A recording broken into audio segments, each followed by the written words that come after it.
North East Derby. Commentary from Barry Davis.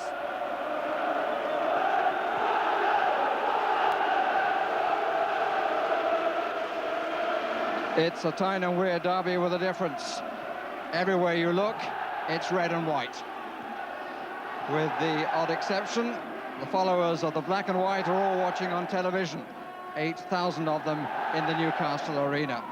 It's a match which offers an interesting comparison at centre forward, with the world's most expensive here, Alan Shearer, and Sunderland's new record by Niall Quinn at a tenth of the cost. Time was when it was here at Sunderland you found the most expensive centre forward in the land, one Trevor Ford, who cost £30,000, but that was 46 years ago. Team news: Sunderland are unchanged.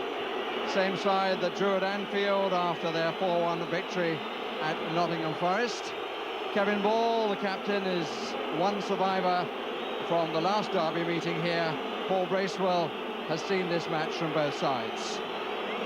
Changes in the Newcastle lineup look significant. Peter Beardsley is restored to the starting lineup, and at least with one eye on defence, and not least on Quinn, Darren Peacock is preferred to Philippe Albert.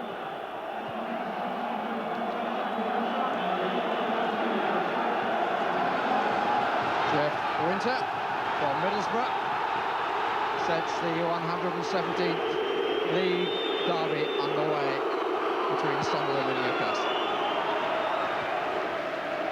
Sunderland in the stripes, Newcastle wearing their grey strip, or grey-blue strip.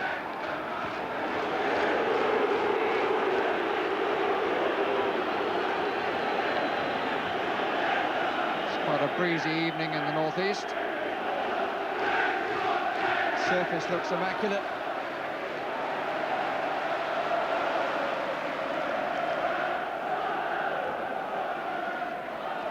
Like a foul by Kubicki, but he got away with it. Chase for Stewart. He's on his own. Now he got an important little touch there. Stewart giving it back again by Elliott, and now foul by Elliott.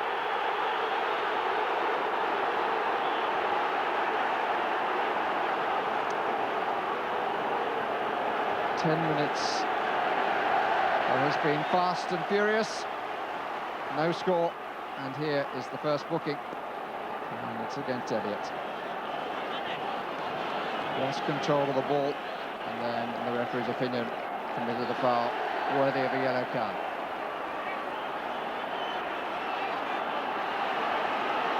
A lot of jostling again. Stewart makes the first foul, a lot of pushing and shoving.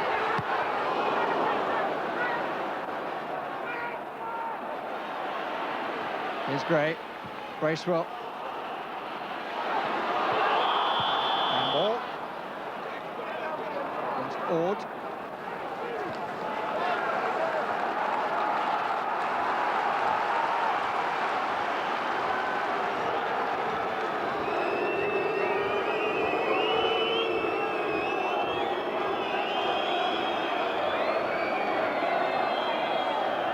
Shearer to the right, Ferdinand down the middle.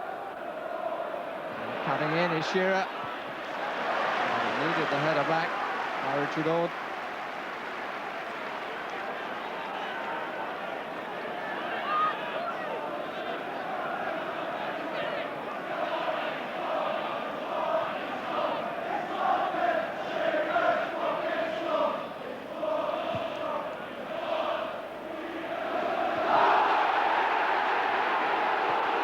Crowd wanted the foul. Referee had the best view in the ground. Ball's cross, away by Peacock. Just brushed off his head with Stewart coming in.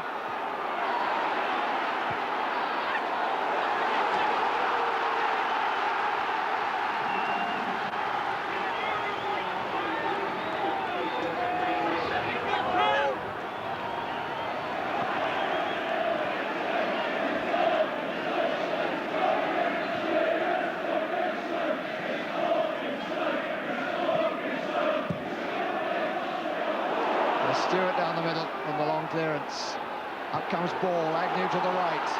Quinn on the far side, two others in the middle. And the penalty is given. So far, it hasn't been Elliott's night.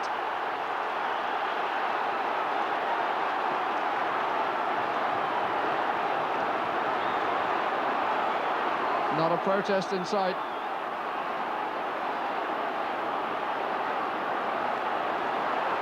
Challenge made by a square player, Agnew going past him. The leg was caught, the penalty given.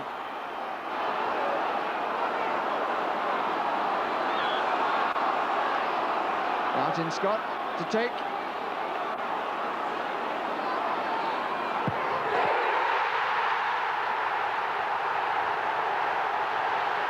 Brief touch of the Ravanellis. Sunderland in the lead.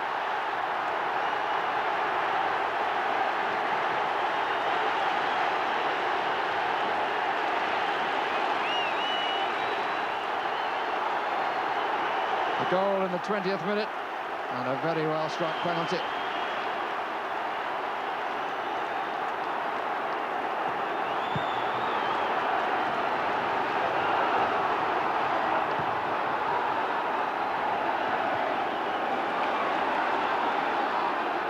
Scott immediately in the action again. Worker Park even more of a buzz than previously. No reaction.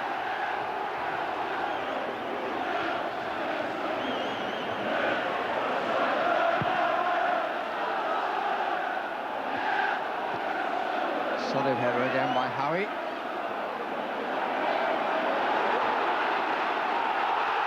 Free kick. Harry tripping Quinn.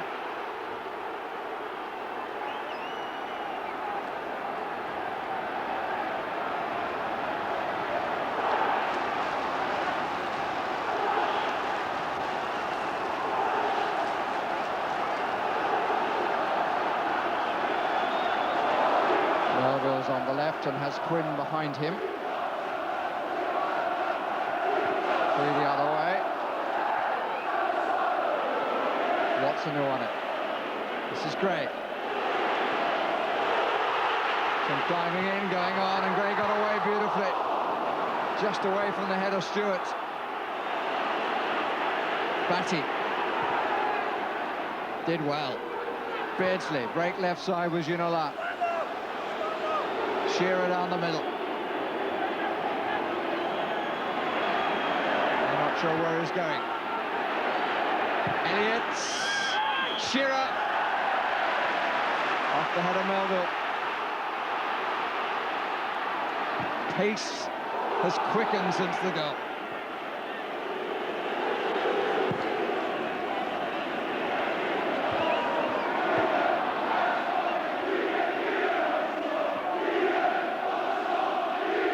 And the local support rubbing salt into the wound with the chant. Didn't come right. For Rob Lee.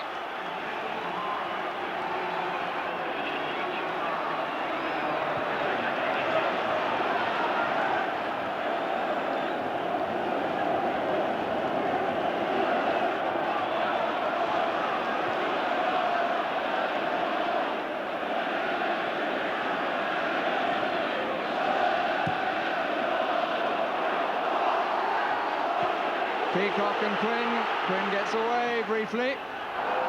Good shoulder. Not away. Off the post. Brilliant clearance. Stewart can't believe it. But the man who saved the day was Elliott. But really that was a mistake by Peacock. The ball, if he couldn't clear it, should have been put out there. He tried the impossible. Stewart just a touch onto the post. And Elliott, with Agnew's foot up around his eyebrows, got it away.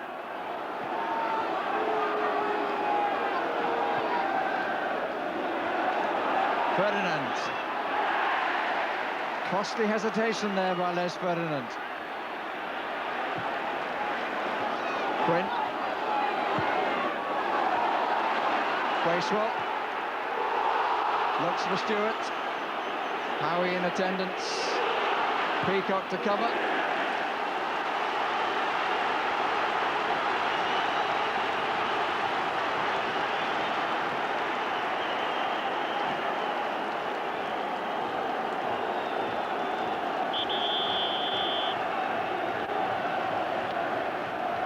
Gray. Scott.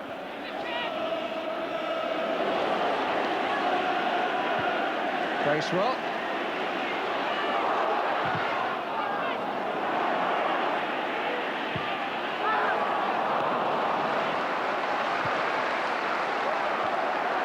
Peter Beardsley, who's finding it fairly hard to get into the match. The match is flying everywhere.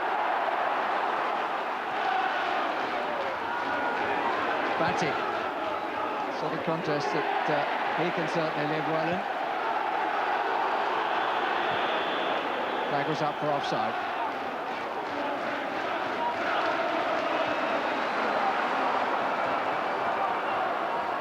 Different angle of the penalty incident. Good change, and he was very square when he made the challenge with Agnew going outside him. No doubt.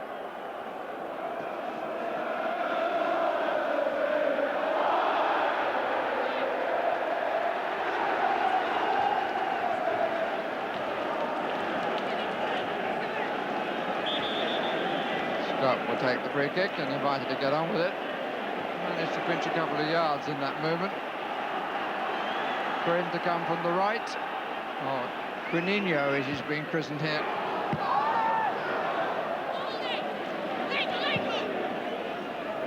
Ball's out.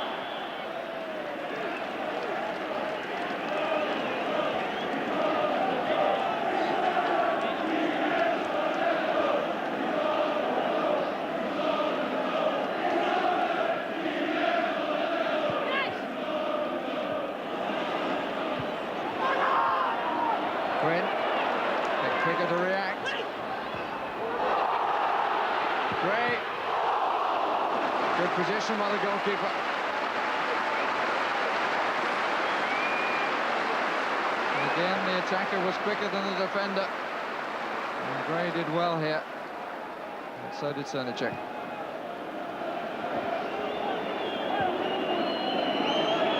Watson, who was the back man.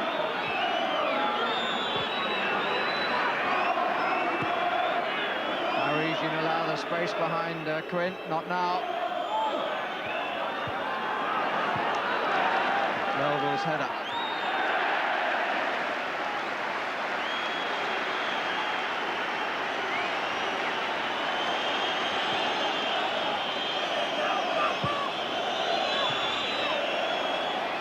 Quinn.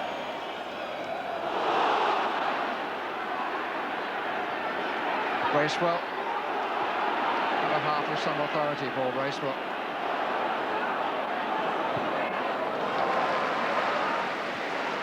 Kubicki. Stewart wants it down the middle. This is Gray. Agnew. Beardsley in the way well. There's a greater control, and it has been all the way through the half about Sunderland. Really lifted by the goal. Just signs after that. Newcastle were coming back, but they seem to be having to work so hard to get their game going. And they're too often being out-battled by a team who've been quicker. And it shows in the half-time scoreline with Martin Scott scoring the first home goal of their Premiership season after Agnew had been fouled by Robbie Elliott and the penalty given. Half-time score is Sunderland 1. Newcastle United 0.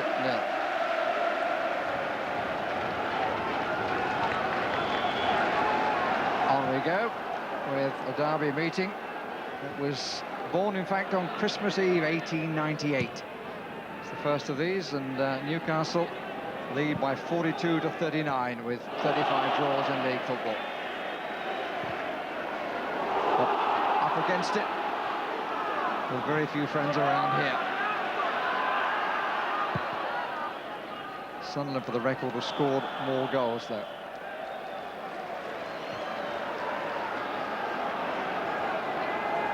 There's Ferdinand. We haven't really seen too much of him. Here's Quinn. Taken away by Peacock. It's not entirely down to individuals, but it has to be said that Quinn has been more of a threat than Alan Shearer, but that's more the balance of the two teams and how they've been playing. At least in part. Determination from Batty, but it was matched by that of Bracewell. Ginola see more of the ball than any other front player for Newcastle in the first half.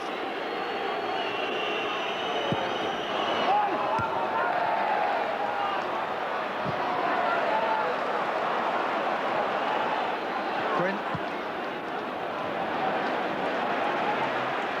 Nobody with a chance of getting hold of that.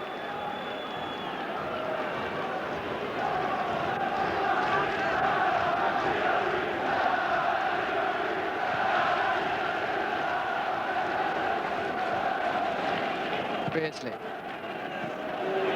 Ginola. Three in the middle. Disappointing cross.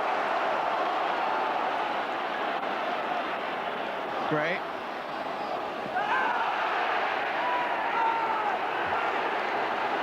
No foul, says the referee. Certainly wasn't one intended. And that counts.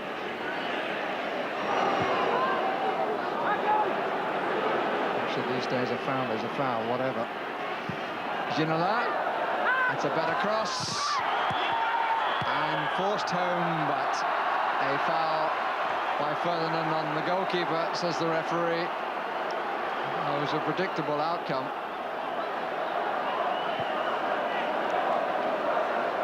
Ginola's cross, it was hanging in the air. Ferdinand was coming in. There was an arm up by Ferdinand, no question that was a free kick.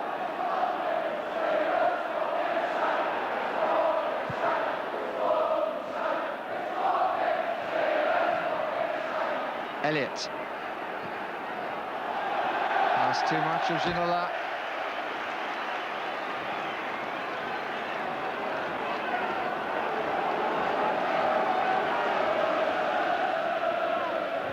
Stewart. Ginola.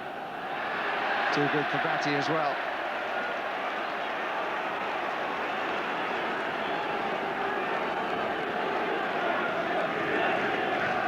Beardsley.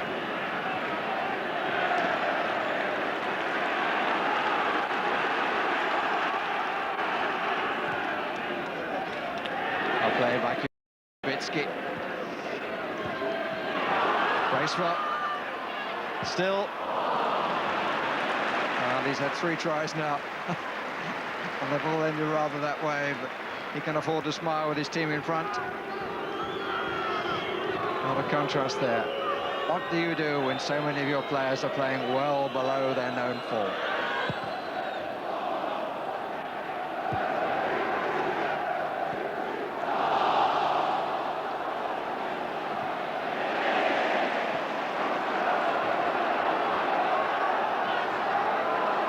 Ferdinand, can he change all that? Beardsley! He has.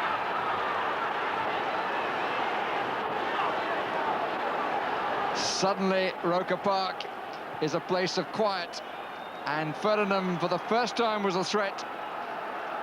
And Beardsley, the captain, supplying the goal, which briefly at least changed the atmosphere. Goalkeeper finding himself going the wrong way, could not recover. First time he's offered a threat, chipped up ball, and good header.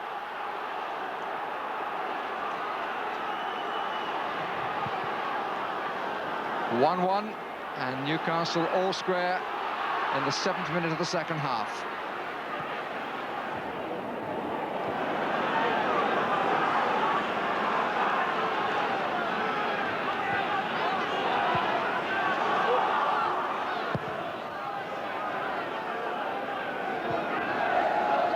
Kubicki.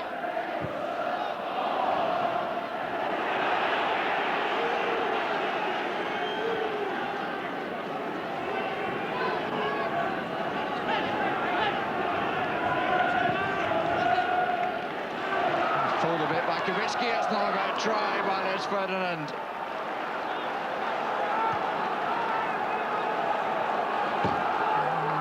What confidence does for you. You set up a goal and suddenly you feel it's worth having a crack yourself. Hadn't really been seen before. Capacity crowd at Roker Park, 22,037. It'll be 40,000 in the new stadium that they'll use next season.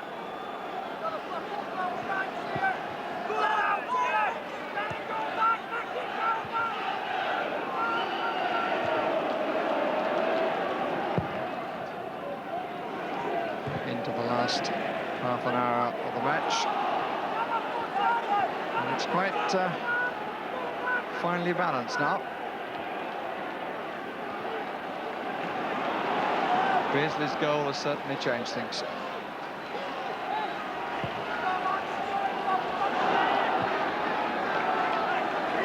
Elliott. That's the goalkeepers.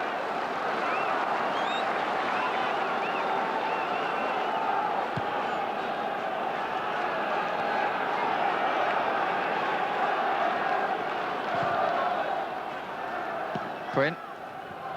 Bracewell. Ball.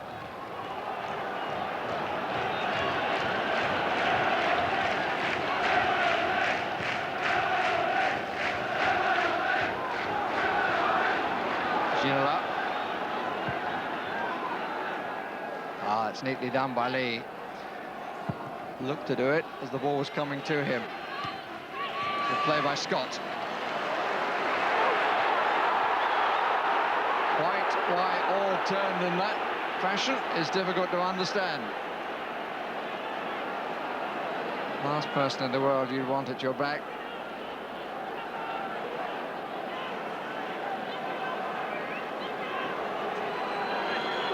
David Ginola has gone across to take it. That's the reception he's had all evening. He should take it as a compliment. Ferdinand, Howie, Shearer, Beardsley and Peacock.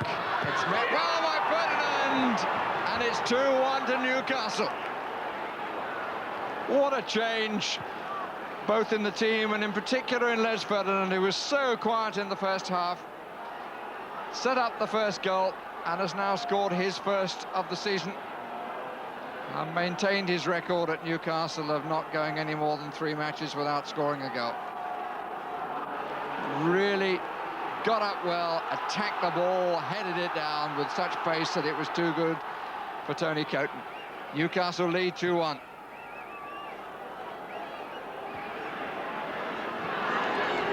Ginola. Batty.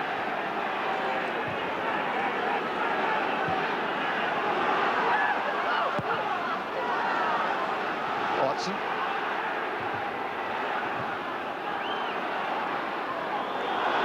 Flag is up on this side, and the free kick is to Newcastle. What a difference. A little bit of confidence brings back the smiles. And to the opposite manager, the change brings the frown and the face of concern.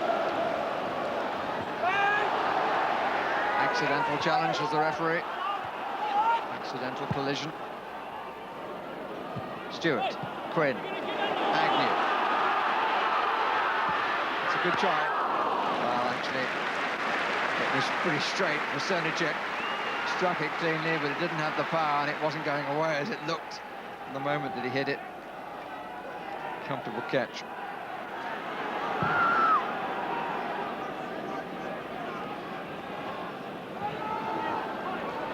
Kubicki. Foul by Batty.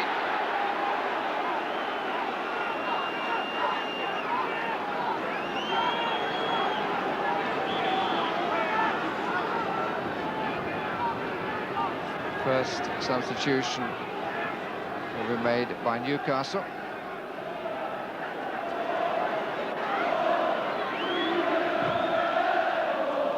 They're waiting until after this free kick.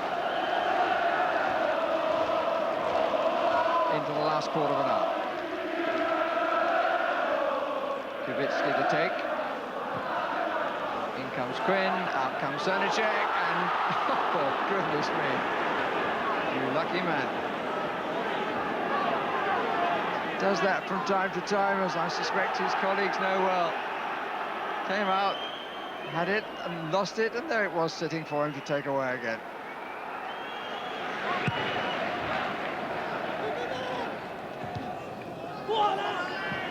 Shearer, they're massing in the middle. Lee is there, Clark is there. Ball wasn't. It's not where it was actually required. Watson.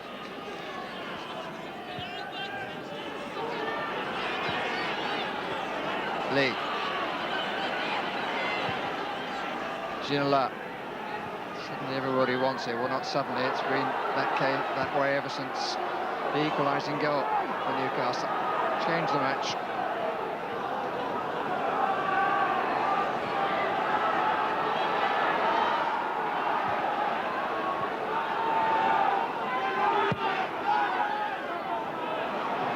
Batty to Clark. Playing in grey, Newcastle, but we're seeing very much of the black and white stripes, which for so long seemed set on the championship a season ago.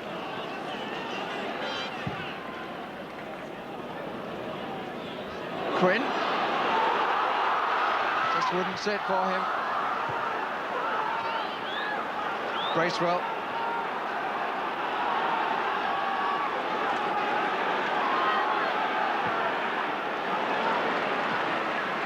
Kubicki. It's a good cross and a real chance. And Stewart will regret that he didn't make the goalkeeper work, at least.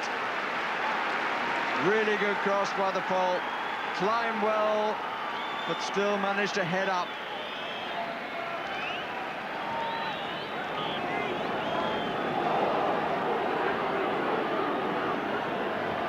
Not there, really. Ginola. He took a little bite at ball afterwards. And Elliott challenged strongly. It's a Newcastle throw. And the Frenchman really got his side into trouble then. Showing his shirt once more, but that really, with 5 minutes to go, was not the area of the field to keep possession. Trying to show your ball skills. It's not away yet. Here's Bracewell. Michael Gray. Good block by Elliott. Denied Alex Ray, having a notable start to his Sunderland career.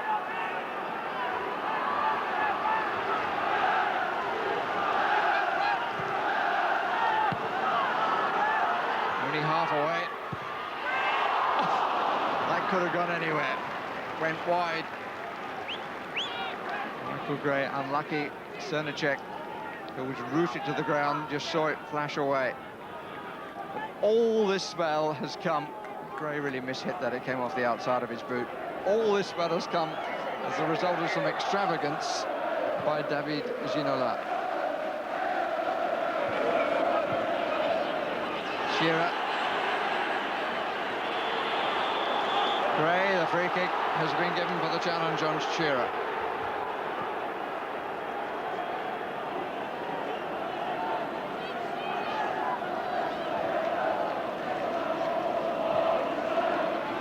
Clark.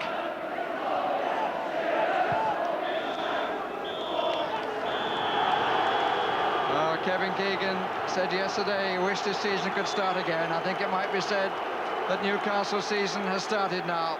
Not all the problems solved in one night, but the confidence given by Beardsley's goal, followed by Ferdinand's winner, has at least given his team a lift-off. Final outcome is a 2-1 victory for Newcastle United. Les, what was the feeling like in the dressing room at half-time? Pretty despondent. We knew we hadn't sort of like played as well as we can play. I suppose we haven't done that all season, to be honest.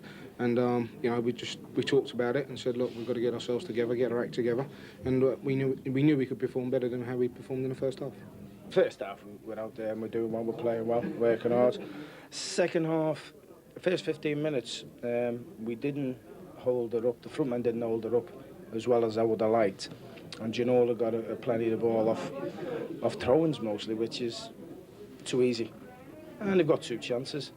And Peter Beardsley and Ferdinand took quality of sticking them in. And we paid the penalty for just being a little bit not at it at the start of the second half. How difficult is it adapting to a style that in a way has 2 number 9s playing? You know, it's something that you know, a lot of people have talked about. They said they don't think it can work, but when you go into a new system, everything takes time. Sometimes you're lucky and it works straight away. Sometimes it takes time. I mean, it looks like it's going to take a little bit of time, but we're working hard at it. And I think if we can continue working at it and we can continue performing like that, then we're going to get good results out of it in the end. It was a strange atmosphere. I mean, obviously good for Sunderland, but to some extent you need a bit of competition in the crowd, don't you? Oh, without a doubt. I mean, personal point of view, obviously, I think football games are for both sets of fans. We played Manchester United in the Cup last year and put out 7,000, and I think you miss it. I think you miss that atmosphere, that rivalry, which I think makes football. And powers that be, not to do with me, I can assure you.